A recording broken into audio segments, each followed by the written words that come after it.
our webinar series. It's a business series on storytelling in business. And I have here with us today, I've got Murray Nossel, who's the co-founder and director of Narrative. And full disclosure, I am the CEO of Narrative, so Murray is my business partner at Narrative. And Murray works with leaders all over the world. He's also on the faculty of the Narrative Medicine program. He's an Oscar-nominated documentary filmmaker, and he's a performer of the critically acclaimed Two Men Talking. He's a motivational speaker, and he leads all of our training programs. And he has a book out right now, which is called Powered by Storytelling: Excavate, Craft, Present Stories to Transform Business Communication. So that's really a lot of what you're going to be hearing is taken from that book, actually, and this methodology that Murray created a while ago, and I'm sure he'll talk about that. And then second on your screen is Trace Cohen, and Trace is the CEO of 214, which is a branding and creative agency. And that agency really gets to the heart of what a brand stands for, tapping into purpose to build and position brands people love. So really great to have Trace. We go way back. Both Murray and Trace are from South Africa and have known each other for a long time, and I've known Trace for a while too. So I'm really thrilled to have the two of you here for this webinar on listening and leadership. And you may be asking or wondering why listening when we're talking about a webinar series on storytelling in business. Well, obviously for us, and this will be my way of kicking things off for a discussion for the two of you, for us at Narrative, storytelling and listening are inextricably linked, and they are in fact reciprocal. So if you can have a wonderful story to tell, and maybe some of you have had this experience before. Maybe you've presented and you've rehearsed your presentation and it's going great and you feel like you're ready, but then you walk into the room and no one is listening, and you realize that your presentation has no impact because of that. And so it's the same thing with storytelling. If we can have a fantastic story to tell, but if no one is listening, it won't have any impact. So we're going to take things a little bit deeper in this conversation and really explore listening as the basis of all communications. I'm going to go ahead and say that. And I'd love to kick things off. The way we're going to structure the next 20 minutes or so is I'm going to be guiding a conversation between Murray and Trace, really along the lines of why listening in the first place. Why do we need to pay attention to that in business? And then how do we actually create ourselves and make ourselves better listeners or enhance our listening? And we've talked a lot about this notion of a listening organization. So I'd love to go a little bit into that. And then would love to finish with some concrete steps that all of those that are listening and viewing right now can take home with them. And so we'll talk a little bit about that too. And then obviously after these 20 minutes have passed, we'll do a Q&A, and that's when you can use your chat box here, which I have access to and I can see at all times. So if you have any questions along the way, please chat to me and I'll keep those on the side. And we can keep those for the Q&A part, which will be another 15-20 minutes as well. Great. Okay, so without further ado, I'd love to kick things off and just ask in the first place, why listening, and why do you feel, and maybe I'll start with you, Trace. Great. As the person who's sort of the brand expert right now at this table, what do you think is the benefit of listening, and why should we even pay attention as leaders of organizations or brand leaders? Great question. And as the leader of 214, which is a really awesome, I say it because of the people who are in it, brand and creative agency. We're located in Soho, in New York City. And I say this in front of my team, who I believe is listening in to this talk today, is that Murray's work and Narrative's work in many ways has shaped how we listen and do business as an organization. And my team, through you, has become familiar with the idea of this reciprocal relationship between listening and telling, and that ultimately listening is a vessel, and you actually diagram that in your book, is that ultimately listening is a vessel that shapes the storytelling. It's a pretty highfalutin concept. It's something that takes a bit of tweaking to really get, right? Like listening shapes the telling, until you really start to sink in and realize that if you're not truly listening, the story isn't landing, literally like that. And so we'll definitely talk to, I think there are ways in my leadership style that I have learned to bring listening more successfully into what we do. I think for the sort of, in a way that, impacts the organizations and impacts those around us, but very specific to the work. So as a branding agency, for example, one of the key roles that we play is first in what we call brand foundation, organization truly understanding what their brand purpose is. And we look to get that as a description in 5 words or less to describe what it is that you do. So maybe like Google's brand purpose would be organizing the world's information, or Tesla's would be accelerating to clean energy. And so we run workshops where we get to that 5-word brand purpose. And prior to those meetings, we've shaped a practice internally, and it's very light, right? But it's really the idea that we often work with startups.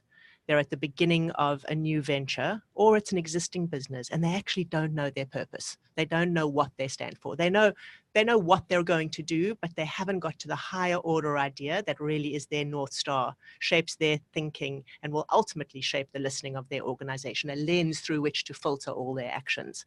So we conduct a workshop. It's a 5-hour workshop. And at the end of that workshop, you come out with that 5-word statement. So for example, one of our clients is a brand called Fluid. They recently launched a store. They're the world's first gender neutral retail experience. You don't shop by boys and girls, men and women. It's just, gender neutral. And they're at the forefront of this burgeoning revolution around, gender neutrality, essentially, which is very much what Gen Z is bringing to the fore. We don't want to be labeled. We live in a non-binary world. Rob Smith is the founder. We as an agency don't come to a brand and say, this is what your purpose is. We facilitate a workshop where we listen for what that purpose is, and we guide in that workshop. And prior to that workshop, we sit in a room as a team and say, the people who are about to enter into this room, who are starting this business or who are looking to identify the purpose of their business, this is a big deal for them. Today is a big day for them. They're going to come out having uncovered at the core their North Star, their brand purpose.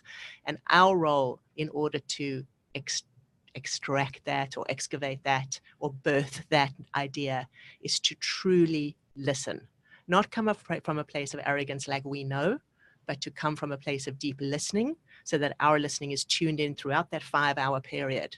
And yes, we're doing our work and facilitating, but it's through listening that we can uncover that purpose statement. And so before, just to wrap this, so for example, Rob, company was Fluid. It was around, challenging this notion of the sort of binary.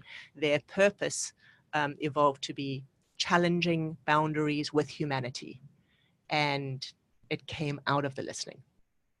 So I have to ask, what does it mean to truly listen? And maybe Murray, you want to talk to that, or you can both have a discussion about that.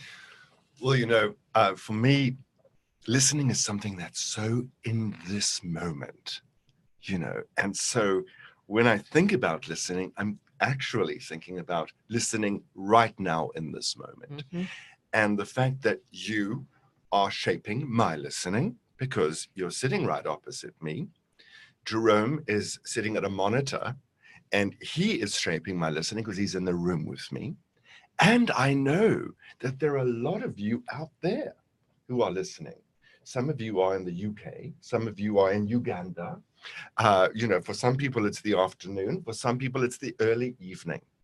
And so I'm aware of the fact that we are currently in a listening environment. And it's a listening environment that is so quintessentially modern, right, of this age. We're in a room in Tribeca in New York City. Somebody is in Kampala. Somebody is in London. People are all... Someone is in Canada. Someone's in Canada. So you're all with us at the moment. And your listening is, for me, something that I am needing to trust. So as I anxiously sat here while we were getting set up and people were typing in, that they couldn't hear us and that we were muted, and I was anxious about it. Oh, let's get this show on the road. And, technology is always something you have to get used to. And at the same time, it was kind of very reassuring to know that there were people out there and that they were listening and that you are listening and that this is happening in very invisible ways at the moment, that our listening is constituting this conversation and that each person's listening, even people who are sitting remotely in their offices or at home, are listening right now. And so for me, it's always begins by acknowledging the listening. So thank you for your listening. And thank you for your listening, because without your listening, our words would be of far less significance and would have far less resonance. So for me, it's always about firstly establishing the listening relationship. Jerome, would you repeat the question? Because I feel like I've gone off track. Trace mentioned, that in your workshops, what you facilitated, what you do first is that you truly listen, right? Yeah. So my question was, what does it mean to truly listen? Well, what it means to truly listen is to, as I said, be completely present. Mm-hmm. And so the first thing is to establish your presence as a physical body in a physical space. So I think that's the first thing that I was actually doing there in the moment. And the other thing that it means to truly listen is that I need to be able to set aside all my own assumptions and preconceptions and judgments and all that inner noise that I've got going on that actually gets in the way of my ability to listen. This is a very tall order because we as humans are sort of are habituated to this kind of reactive way of being, So you say something, and instead of my sort of just taking in what you're saying, I'm already thinking of the next thing that I'm going to say. And in that moment in time, I lose my presence with you. And there are all sorts of obstacles that arise in our listening. So the first step towards listening is to be able to be present with your body in a space and to have the self-awareness to be able to identify and name these obstacles to listening so that you can release them. Yeah, totally. Can I add to that? Please. Yeah. Jerome? Yes, So please. I think one part that struck me, Murray, when you were talking about the kind of being able to put aside what is going, kind of the lens through which you might be listening. And I think that there's two areas, just two kind of quick points. One is around like listening at a more personal level, and another is the impact that can have on business. And I think one of them, again, is an exercise, might be great for you to share with the audience around what it means to clear the listening. And I'm not saying we do this 100% at 214 because we don't, but the idea of, you do that as a consistent practice in terms of prior to any meeting, clearing the listening so that you can kind of name what might be in the way of your listening so that you can then be totally present in the meeting. I noticed it yesterday. I had a call that sort of was a business, well, it was actually more of a kind of business personal call. It was very quick. Something happened that just sort of rattled me personally. I went into the next meeting and just noticed that I just kept going back to this conversation. I wasn't able to be present, and it just made it so clear to me how I had not cleared my listening because I was still stuck in this other conversation. And that's a sort of, as a leader, that's a sort of consistent piece. And there's a practice that we've done at 214. We don't do it consistently. It's the idea that we've spoken about. If you really knew me, you would know. And it's this idea of just kind of letting people know something that's going on for you, in terms of this is what's up. And an example is I worked with a young guy who at one point had lost a dear friend. There was the kind of crash of two warships. The USS McCain was one of them. A bunch of naval officers lost their lives, and one of them was a dear friend that he had grown up with. And here was this guy coming to work every day, showing up, quote unquote, doing his job, until it was communicated to me when I said, "What's up?" It seems like something's going on, that he had lost a friend in this very extraordinary way, where he had just lost his life in this traumatic way. And the conversation we had to both allow him the space to grieve, to go for a walk, and to take some time that day to, be with his feelings and emotions around the loss, as a way to be able to clear his listening, because that was the only way to, both sure on a human level to want to endorse that, but on the other, support that. On the other hand, you can't be effective. You can't be effective if your listening is impacted. I'm just going to jump quickly into a second point, which is when you were talking about sort of the lens through which you listen. There's also this idea of a cultural lens through which you listen. And a lot of times, as we all know, kind of diversity is very much is very much up for us as a country, as a nation, in terms of creating more diverse workplaces. And the fact that, hiring tends to happen through this lens of sea of sameness. You hire people because they look like you, they talk to you, they hang out at the same bars and go to listen to the same music. And so what we have is we have a culture of a sameness in listening. And yet the impact for business when you can embrace diversity is not to be politically correct and do the right thing. It's about that you are going to get a better product, because the listening, people will be listening from a much broader cultural lens, where they understand you're listening to product development from the lens of how would that impact the African American community might construe it, how the Latina community might think about it. You're thinking more comprehensively, and you're able to bring a much broader listening to the improvement of your brand, your product, your service.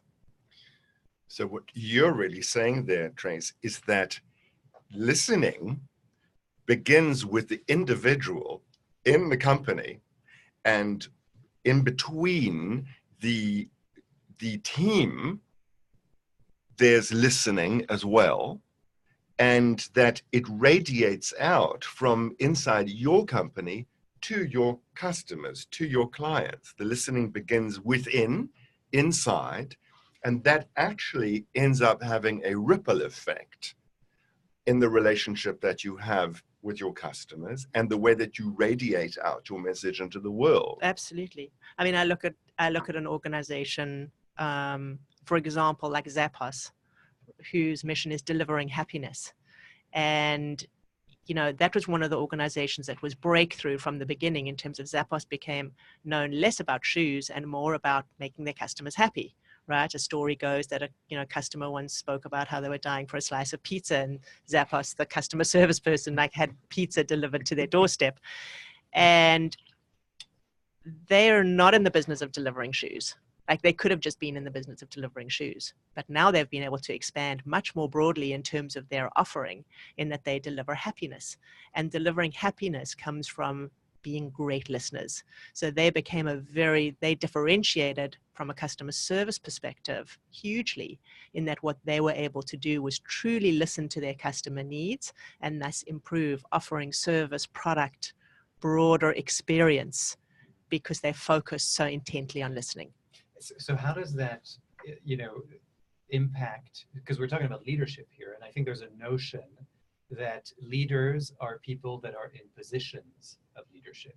But I think we all find, the three of us in this room anyway, and perhaps people that are listening and viewing here, that's not really true. It's just a title. We're all leaders, we could argue. And I would argue that at Zappos, somehow, if that person in customer experience had felt like they had the permission to do that, to actually deliver a slice of pizza to someone because they felt like that was the mission of the company, how do we transmit that as people who are in position of leadership? How does that happen? How does that trickle down, or how does the ripple effect happen?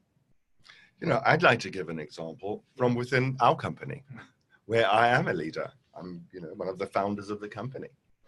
And one of my colleagues was going away to his house, which is far away. And he said it's a very important for him to go there. It's a house in the mountains, and it's a place where he's able to just recharge his batteries. He's in a situation where he has to be creative a lot of the time, and recharging his batteries is really important for him.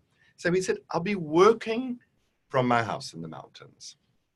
And now he's someone that I talk to many times a day, usually. Every time anything exciting happens, I text him or I phone him. I can't believe what just happened. And because I had a very busy week last week with a lot of, interviews and broadcasts and that kind of thing, I wanted to tell him what had happened after each one of them, as I usually do. I walk out into the street if I'm in the studio and I call him up, and I couldn't reach him. I just couldn't reach him. And I was thinking to myself, but he said he was working from home.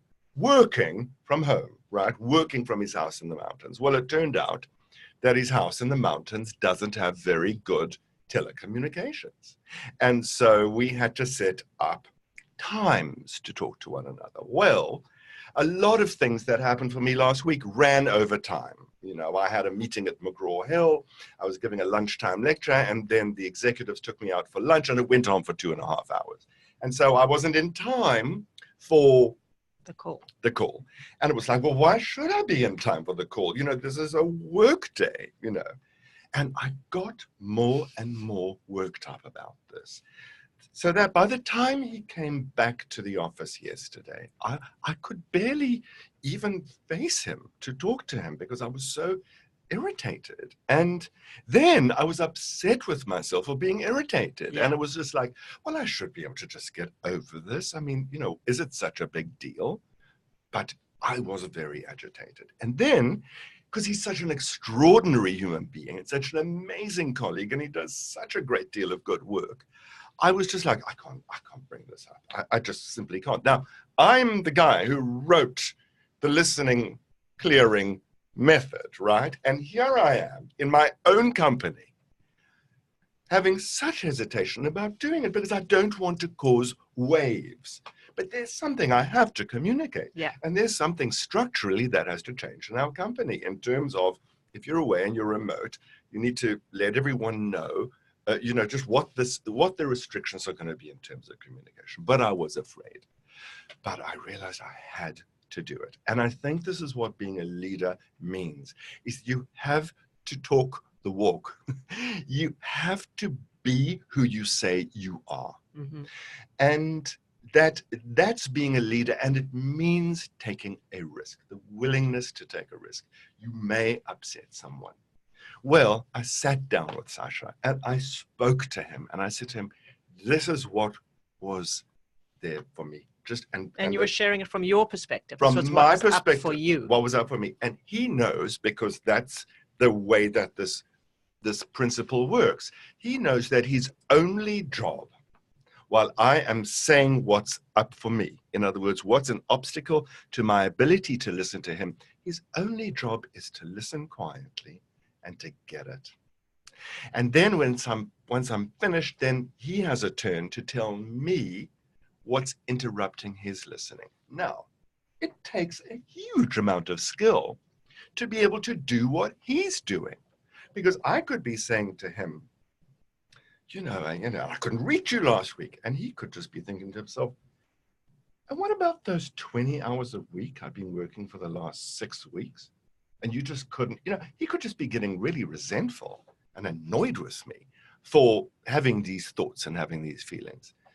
So it takes such a lot of practice and discipline just to be able to hear what the other person has to say, even if they're being a total brat, and get it. Yeah. And that allows me to let it go. And of course, once I'd said it, it was like a puff of smoke. It was just like out of the way. Mm-hmm. He just told me it was so important for him to have a retreat, and that in some ways it really just helped him to be offline. And I totally got it. So help me think through that, because as I'm listening to that, I'm like going, okay, how can I do more of that?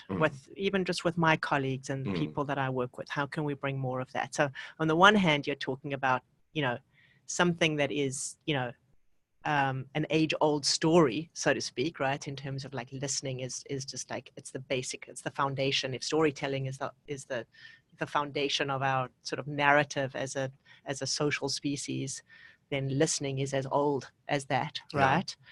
And yet at the same time, the way that I'm hearing it now as well is that it's actually also a very sophisticated modern technology, in that if we can execute it the way that you've described, right? If that's true, what you say, that I can, if you and I are in conflict, Yeah. I get the opportunity to say, blah, blah, blah, blah, blah, blah, blah, blah, blah. This was my experience, and this is why I'm upset, pissed off, delighted, etc. Yeah. And then stop. And then you have the opportunity to say, through your lens, why that is, what your experience was. And well, actually, what I was feeling, Murray, was that I had given you all of this time, and here I was, finally taking time to focus on what the work that really needed to be done instead of just being available to your whims, so to speak, right? And then he communicates that. Boom. Are you saying then that that is literally all that is needed in a puff of smoke, that just everything is cleared? Yes, that's literally all that's needed, because you are in a business and you both want the same thing. You want your business to be successful. You are not doing this to have a therapy session with one another. This is not some kind of co-counseling. Yeah. This is quite literally a way to make sure that the business can carry on I running love that. creatively and smoothly and effectively, and something has got in the way. Yeah. Now, I actually said to Sasha, I've got 5 obstacles to listening, and I went through the categories that are in my book. Firstly, the physiological obstacle to listening. Physical, okay? Now, you know, Trace, because we've known one another for a long time, that I love to swim. And it turned out that because I've been traveling, I haven't been able to swim for a week. Well, if I can't swim for a week, it does things to me. It's not a good idea for me not to swim for a week. So that was the first thing. I mean, I just literally had this kind of nervous tension in my body from not swimming. Yeah. Okay. The second level was internal obstacles. Lots of thoughts and emotions just running around. It doesn't even matter what they were, So when you're distracted by the stuff, you call that an obstacle to an listening. obstacle. Yeah. And as they often say, feelings are not facts. I was just feeling stuff. I was feeling resentful, then I was feeling guilty about feeling resentful. Doesn't matter what the actual feelings were. Then there are the psychological obstacles, right? Mhm. And the psychological obstacles are the obstacles that you make meaning of the thoughts and feelings that you're having, right? So giving them unnecessary weight. Giving at that them point. unnecessary, because you start interpreting them like, he's trying to teach me a lesson. He's being aggressive. I make up all of that. Then I make up my own meanings about it, psychological meanings. I go into my family history and wonder why I'm thinking this way. All right? So you can see, then of course there's the environmental or external obstacles, which in this case is technology. He's a 2-hour time difference away. His cell phones don't work in the mountains. We've got to set up specific times for talking. So time and technology and distance of time becomes an obstacle. And then, of course, there's the relational obstacle, right? My relationship with him. I really value my relationship with him. The last thing I want to do is hurt his feelings. The last thing I want is to feel angry and resentful towards him. He's just the most extraordinarily creative and collaborative and supportive colleague. How can I possibly be feeling? And yet I am. And I know that unless I just clear the air, we are not going to be able to effectively collaborate with one another. And we both want the same thing. And if you are not both on board or all on board with the fact that you are doing this to make your business a better place, then it will not work. I love that idea, that it really talks to, certainly from an internal culture perspective, how it can be so effective, right? With clients, etc. There are other ways, right? But in terms of saying that as a culture, you are truly aligned around the same purpose. Yeah. And you have the same goal, and that if you're coming from that place and it's understood that the intent is, that is kind of set as the purpose, and it might be understood in various different ways, but that it's ultimately that you're coming from that place, that you then are in an agreement, right? And you can successfully have that conversation. I mean, I've had that conversation with my team, when we, for example, with this exercise, if you really knew me, you would know. And at a certain point, people enjoyed it for a while. And then at a certain point, it was started to feel to people, and I respected that it was this idea of like, there was an expectation almost to be vulnerable. Like if I didn't bring some, hugely kind of deep narrative about what was going on in my life personally, there wasn't room for me, right? And people kind of introduced a new methodology for the Monday morning meetings, which was more around, hey, why don't we just ask each other questions around, favorite comfort food, or what I wanted to be when I grew up, or questions that would more give us more of a listening or context for understanding each other, but didn't necessarily put this kind of narrative, this pressure on what the narrative needed to be. Yeah. Because if you really knew me, you would know, started after time to feel that way. The one pushback that I did have on my team was, just so you know, I'm not doing this because I want to have some sappy, lovey-dovey conversation with my team. And actually, like, sure, it's true that it's about kind of having there's a deep desire for me in terms of like work and life aren't separate, that they're one and the same thing. And of course, I want to be connected to the narrative of each person. And the lens through which I was doing that in a business context was, it allows us all to be a better team. It allows us to be more productive. It allows us to be able to get to conclusions and assumptions and kind of an understanding of where we're coming from. If somebody's putting a case in terms of, I think this is the brand strategy, or this is, Jared, who's my lead brand strategist, might be talking about, here are some ways that I'm thinking, Trace and team, about positioning X brand. Well, if we're more connected as a team, everybody's going to have a deeper listening for Jared, understand where he's coming from in a way that we have deeper context of each other. We know what's up for each other. And therefore, I feel we can be more productive because we have, a strong listening within the culture. Yeah, and then people can also be more forthcoming about what they know. Because again, every single person who works in an organization is an incredibly valuable asset. And what you want to be able to do is to tap into the knowledges and, the special experiences and the particular insights of each individual. So if you're not setting up an environment where people can feel like they're truly listened to, you're not going to be generating the kinds of special knowledges.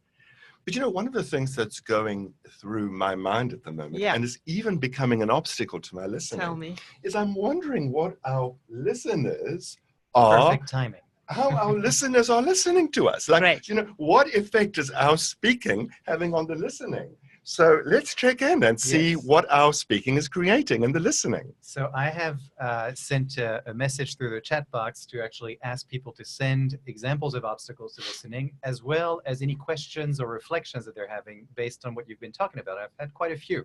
So the first I want to go to is Joshua, who's asking, our sales process includes identifying an objective, in quotes, for each of the 64 unique calls per week. This makes it more difficult to clear myself for listening. How would you recommend that I address this objective of the 64 unique calls, while at the same time I have to set things aside in order to listen more effectively in each of those meetings? Right? So how do you I'm going to interpret that question as, how do you keep your listening fresh, and how do you keep your presence when you have to go from one call to the next, and it sounds like 64 unique calls every week. So in other words, people that you don't know, and keep your listening fresh and be present for them every time. Yeah. I think it comes back to this idea of the kind of common goal, right? And what we would define at 214 as being your brand purpose, right? Like, what are you doing it for? So I think that if you can clarify each day what you're doing it for. Let's just take Tesla, for example, right? Assuming that sort of purpose is successfully threaded throughout the organization. If you're coming from a place of accelerating the world to clean energy, and your focus is on impacting the environment for the better, right? Or if you are, any brand that has a very clear purpose, then one way to really tap into those calls, yes, there might be 64 different calls, but is there a way to be able to really come from that place of why? What is your purpose? Why am I doing this? Remind yourself what your purpose is, and then listen through the lens of your purpose so that you're listening for something. through that lens. And I know, Murray, you talk a lot about this idea of listening for. That might be helpful to kind of identify. And if not through the lens of listening for, I think we be great to hear from you from that same question. What was the name of the? Joshua. On the one hand, like, how do I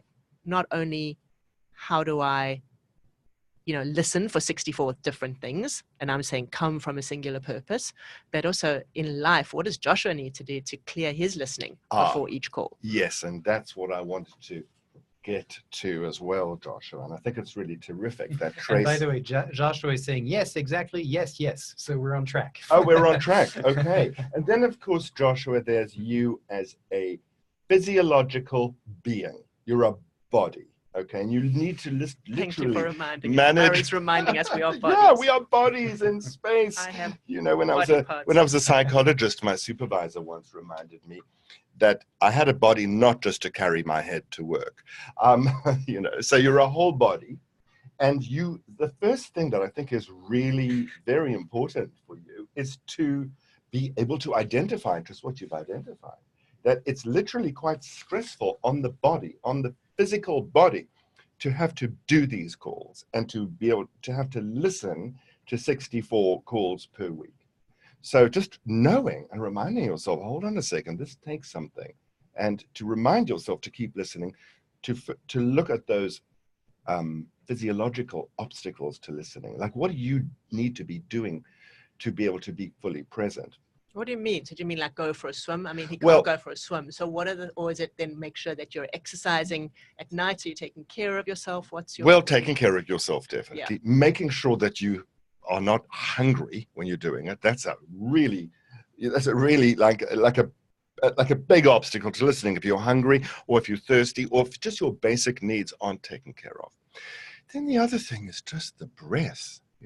And that, yes, the idea I've still got 47 calls to get through can start to make you feel really breathless, and you can start to feel like you're racing ahead of yourself. And so I think that even if it's a matter of taking 2 minutes just to refresh your listening in between calls and just to make sure that you are present and fully grounded before you start each call, it just wakes up this developing muscle of listening and knowing that listening is an incredibly sophisticated action, not just something that you automatically and passively do. So I have a few more that are trickling in now. Let's see. Ellen said early on, about 10 minutes ago, up front, Murray mentioned a technique for clearing the listening before any meeting. And then you mentioned the obstacles to listening, Murray. But can you explain what you do specifically and ask others to do before a meeting starts? And if you want to give an actual example, if you kind of maybe talk about how you cleared your listening prior to this podcast webinar. Exactly. So we sat down, and we know at this point, because it's become a standard practice, that before we're going to engage in this webinar, and because we know that your listening out there is a gift that we're receiving, you are making it possible for our ideas and our words and our knowledge to land, that the least that we can do is to make sure that there are no obstacles to listening in this room. So what I did was we sat down and I said, okay, or Jerome said, let's clear our obstacles to listening. And I quite literally went first. And I said, I think I had my eyes closed, and I talked about how, just the first thing in my listening was how wonderful it was to work with you, Trace, and that I was kind of feeling kind of jazzed about it. I was feeling excited. And then I actually quite literally in that moment just closed my eyes and took a few deep breaths so that I could actually in that moment, reduce that obstacle, that being so jazzed and excited wasn't going to be really helping me to listen that much. So I wanted to take that and let it go. And by speaking it to you and to Jerome, it allowed me to identify it and then let it go. And then when I was finished, you said thank you, and Jerome said thank you, and then we went on to Jerome, and then we came to you. So what was it like for you to clear your obstacles in that moment? was really powerful. I mean, what it brought up for me, I was able to say stuff like, well, one of the things in my listening is that I'm not prepared, and that I should have, there was this one chapter in your book that I'd read the book, but there was another chapter that I wanted to reread last night. I didn't do that. So what was in my listening was feeling that I hadn't done the work and that I wasn't prepared, and sort of, the usual anxious narrative that I might have about not being good enough or not being able to add enough value. And then we shifted, even when we closed out on the listening, the next thing that you guys do is you talk from let's clear the listening, and then you speak about setting an intention. Yes. And that's a beautiful combination, right? Because it's first clearing the listening, getting those obstacles to listening out of the way, and then setting an intention. And even from that space, I could then be, once I knew what was in my listening, I was concerned I hadn't done my homework and therefore I wasn't going to be, a valuable contributor on the webinar. Well, then my intention became to add value. And the place that I've come from then allows me, instead of looking good or sounding intelligent or whatever, ego, kind of the opportunity to be like, well, I'm really coming from this place where my intent at a true heartfelt level is how to add value to the listening. Yes, and that's where listening for comes in. The intention is quite literally that you are, when you have an intention of adding value, you're going to constantly come back to adding value when those obstacles arise. Oh, come on. My intention is to add value. The intention that I set, which was now going to shape the way I was going to listen after clearing my obstacles, was connection. So your world, intention and listening for could almost be substituted. Yes, exactly. I'm setting my listening for in a social environment is to have fun or to connect deeply, or in a business environment is to add value or to solve this particular challenge, right? So you're listening for that. Yeah. It's a lens. And just to specify, because someone was asking, did you verbalize those listening obstacles or just say them to yourself? You verbalize those. That's the whole point of the exercise, is to actually speak to one another what the listening obstacles are, so that we're each aware of each other's obstacles and that we can actually communicate in a much clearer way that's clear of those obstacles. It's really a communication tool, actually. Wouldn't you say so? Oh, yeah, absolutely. Yeah. I mean, for me, the whole, now, if we take the example of that you gave earlier, Trace, about the colleague who had just found out that a dear friend had been killed, right? Now, yes, this person could be saying it to themselves. This is an obstacle to listening, but nonetheless, the team are still looking at him and thinking, what's going on with him? He doesn't seem quite present. So there are two things that speaking out the obstacle to listening is actually serving. The first is that they are able to articulate it to themselves in a witnessed kind of way in order to let it go. And the other lets his colleagues know what's going on with him, so that they don't think it's something that they did or said that's causing him to be in a subdued kind of space. So the articulation is incredibly important. And it's every time you articulate an obstacle to listening, you are in fact, you're practicing, you're exercising that muscle of awareness related to listening. And I just wanted to also say, the thing that you said, like you one of the obstacles that arose to you, do you mind if I refer to it? No, please. Because it's your obstacle. It's your obstacle. And so if I'm going to talk to anyone else about an obstacle that they spoke, I want to ask their permission to do it, because you might have just released that obstacle already and you don't want to bring it back into the play again. So you have my permission, yes. So you talk about judgment, right? Self-judgment, right? I didn't prepare enough. I should have done more. That is one of the most pervasive obstacles in business that I've found. No matter where I go, whether it's tech companies or media companies or pharmaceutical companies, people are, they, particularly when the boss is in the room, or there's some kind of evaluative circumstance. Am I doing a good enough job? And so there's a kind of a culture of fear that you don't feel like you're doing enough, right? And we're all very busy doing what we have to do, and you fear that you're not doing enough. And this is a major obstacle to listening. Just to be able to see that judgment, that self-criticism, that aggression that is turned towards the self, and just realize it's not helping anyone to have Least that. of all yourself. Least of all Yeah. yourself. Yeah. So something really related to this that Sylvie said, which is that as a freelancer, I have to frequently pitch story ideas to editors I don't meet physically. Yeah. So it's hard to not take refusal personally and come up with theories about the reasons behind the non-answers or the refusal. This creates obstacles like self-doubt, unnecessary shyness, sometimes even arrogance to compensate. So my question is how to clear listening in such a context? Great question. That's an amazing question. Just love that. And and also someone added, which I think is kind of linked to this, does clearing obstacles have anything to do with, quote unquote, putting your own ego aside? yes, it does have to do with putting your own ego aside, but it's a very tricky. You see, if you, in the situation that I mentioned earlier with Sasha, right? Putting my own ego aside might have just meant, Murray, snap out of it already, you know? So you couldn't talk to him when you wanted to. So what? You're just being a narcissistic brat. Stop it. Okay. So that would have been me being judgmental and harsh and aggressive towards myself. So yes, it's coming from my ego, but I am only sharing it with him as a way of releasing the grasp of my ego. And he's a trusted person.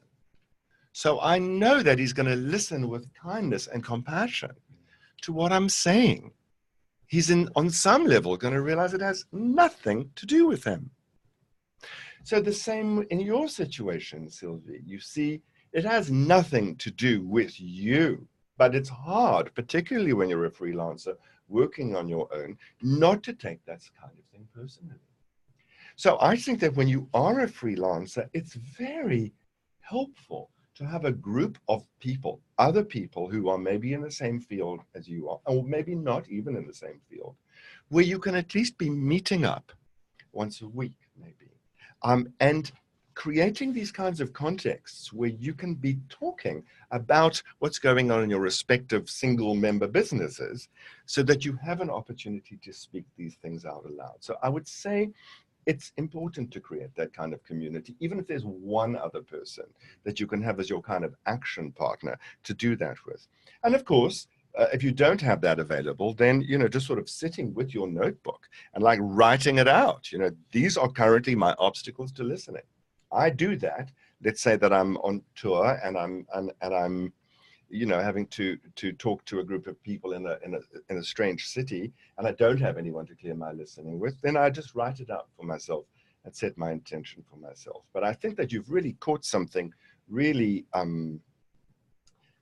you know, sort of powerful there in terms of the kinds of doubts that can start to creep in when you've had a few rejections. Yeah. And the isolation that can come out of that, and the fact that you then construe a narrative about what it means, and then you live out of that narrative, which isn't necessarily a truth, and then you kind of act and sort of compensate in behavior with that, as opposed from clearing it and then coming each time from that place of purpose. And, you know, part of my recommend in that space was, again, was that CV? Was that the name Sylvie, of it? yeah, Sylvie, yeah. was, again, coming back to really why you're doing what you're doing, and do the work in terms of knowing your purpose. And then, you know, yeah, sure, people get knocked down all day, every day. Any success story is about people who have experienced 1,000 rejections and 1 success. But if you can keep coming back to your purpose, why you're writing these stories, why you do what you do, you know, hoping that can give a filter or a lens through which you can take both the sort of rejections and the good news. So we have 5 minutes left. So I just want to let everyone know that if there are questions that we don't manage to get to, because now we've got quite a few that are coming in, we will endeavor to answer those, and we'll send you a replay of this webinar as well. So it's possible that your question was actually answered through our answers to other questions. But I do want to add one more before we wrap up. So this is from Ozzy, who says, one major obstacle when listening for me has always been not liking a person personally. So as a leader, how can you put aside your personal bias So you can be a good listener with everyone in your organization. Well, not liking. So I would say that, well, firstly, yes, very good. You've realized now that you don't like this person, okay? And so I would actually go more deeply into that question, okay? So what is it about this person that is becoming an obstacle to listening?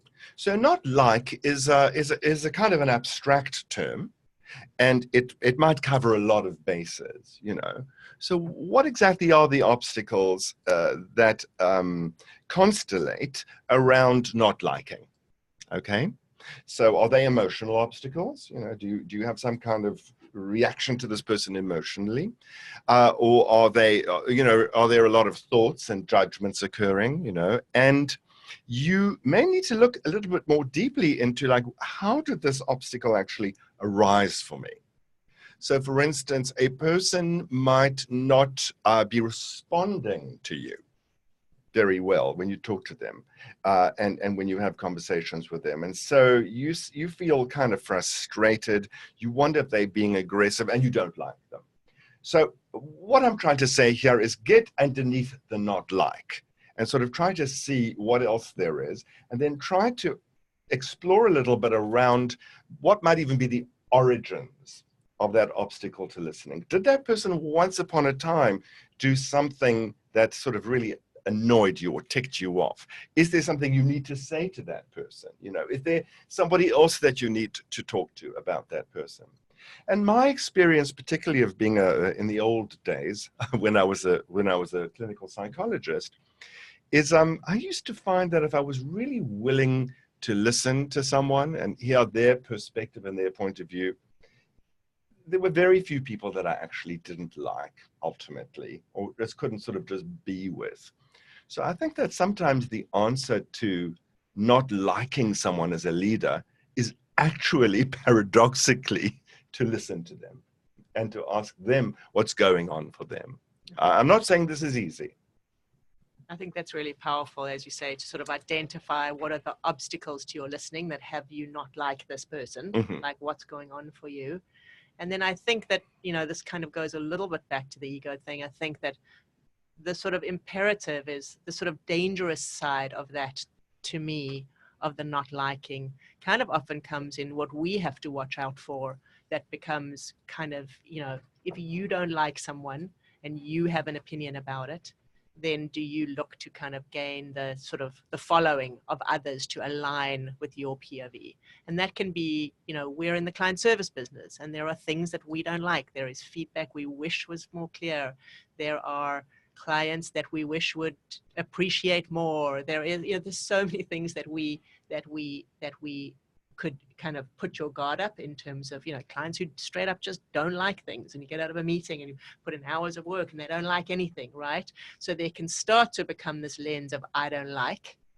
And what you have to watch out for is not creating almost a herd mentality where one person doesn't like gets the other person, you know, the account manager doesn't like, the copywriter then also doesn't like, you know, everybody starts to develop a mentality where we're all aligned now that we don't like this client and we don't like the communication that's happening.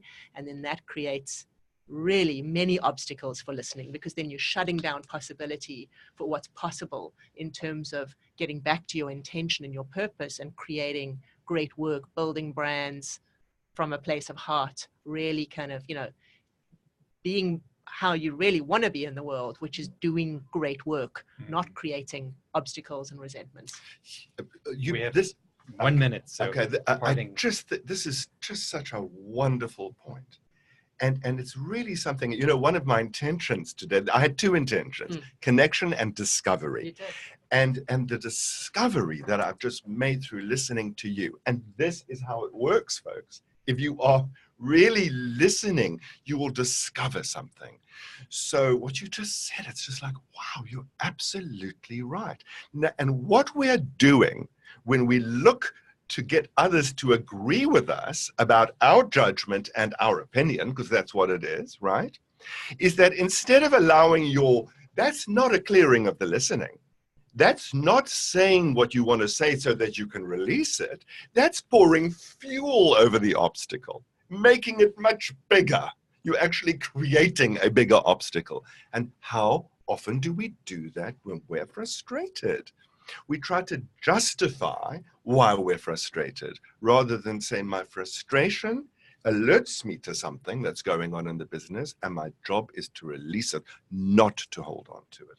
So I just love that idea of the herd actually putting Miracle Grow onto the obstacle rather than working together to let it go, to fulfill what you call the purpose, what I call the why story, why now. It's the same thing. Totally. Yeah. Fantastic. Well, I just want to create a couple of parting words here. I'm showing on my screen at the moment the details of 214, which is Trace Cohen's creative agency, branding and creative agency, which is located right here in New York City. And I want to thank Trace for participating in this. And obviously her LinkedIn, the LinkedIn profile of 214 is there. So please go ahead and connect with them, go to their website. I'm also sharing on this screen at Narrative, our company's website, and how to get in touch with us, and the different kinds of areas that we work in. We work in sales and customer centricity. We work in leadership and team building. We work in onboarding and training. Don't forget that Murray Nossel, who's the founder and co-founder and director of Narrative, has a book that's out called Powered by Storytelling, Excavate, Craft, and present stories to transform business communication. That's really what we are in the position to do as leaders, is to transform the way that we communicate. And so if you have any questions about that, about our process and how we might be able to support you, or if you just have questions and reflections about this particular webinar or have more questions that you'd like to ask, please don't hesitate. My email is there. It's Jerome@narrative, NARATIV.com. You can go to our website, and we also have this new nifty setup where you can actually set up a 15-minute call with me. Again, any reflections, comments, questions that you have, any challenges that you have that you'd like to get some insights on, I'll give you 15 minutes of my time, and you can set that up with that last link on the page that you're seeing right now. So with that, I really want to thank Trace again for being here. I want to thank you, Murray, for being here and your wonderful insights. And please, Trace, go ahead. Yes. I just want to say our website is 214.co. And our focus, as we've spoken today, is really around working with brands to amplify their why, to know your purpose, and to create impact through that purpose, through design, branding, storytelling. And check us out. We'd love to hear from you. Great. And Jerome, I thank you for your wonderful hosting of this webinar. Thank you so much. And just in terms of acknowledgement, I'd like also to read from people here who are saying, great conversation, thank you. Great webinar, thank you. I always find the conversation about listening fascinating. I really like the connection with branding and leadership / interpersonal relationships. Cool. Brilliant questions. And thanks very much. Great webinar. Thanks to Trace, Murray, and Jerome. Spelt Jérôme because I am from France. So thank you for that, Sylvie. And thanks. This topic will impact my next meetings. And someone else said, loved Murray's book. That was from Brian. And loved it. Very sincere from Ozzy. Very powerful book, says Jane. Okay, well, thank you very much, everyone. Thanks for the acknowledgement, and thanks to Trace and Murray. And hopefully we will see you soon online or offline, and maybe both. Thank you. Yay.